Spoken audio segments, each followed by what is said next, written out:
Hindi po napigilan na ang kilos protesta ng mga taga-Iglesia ni Cristo sa People Power Monument kahit na umuulan na madalas ang pag-ulan kahapon. Umabot po yan hanggang kagabi kabilang sa dumalo sa pagtitipon na si Senator Amy Marcos na nagpatutsyada pa sa administrasyon. Sigaw ng senadora sa kanyang talumpati, "We are one." Manhid umano ang gobyerno na walang pakialam sa hirap na dinaranas ng mga may hirap na sektor tulad ng mga magsasaka at mangingisda. Dagdag pa ng senadora, tila tulog daw ang gobyerno at lasing sa kapangyarihan.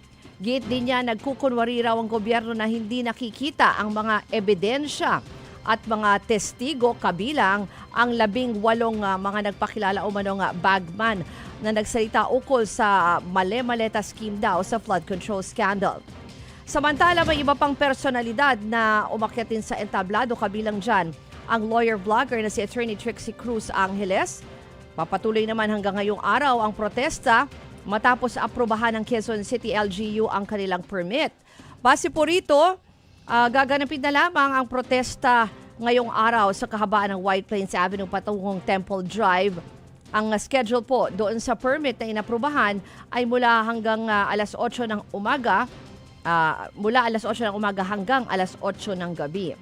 Sa huling tala po ng Quezon City Police District kagabi, umabot sa higit 15,000 ang mga dumalo sa pagtitipon. Mayroon naman pong mga tinatayong tent sa Liwasang Bonifacio kung saan may hiwalay rin daw na kilos protesta ang mga miyembro ng Iglesia ni Cristo ngayong araw.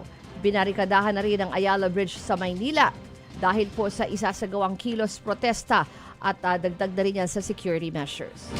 Mga kapatid, patuloy po kayong tumutok sa 105.9 True FM para sa totoong balita, impormasyon, music, and entertainment. Mag-subscribe sa aming YouTube channel at podcasts. At sundan nyo rin po kami sa Facebook, Instagram, X, TikTok sa True Network PH. Bisitahin din po ang aming website, truefm.ph, at panoorin kami sa True TV Signal Channel 19. Kami po ang 105.9 True FM. Laging true sa'yo, kapatid.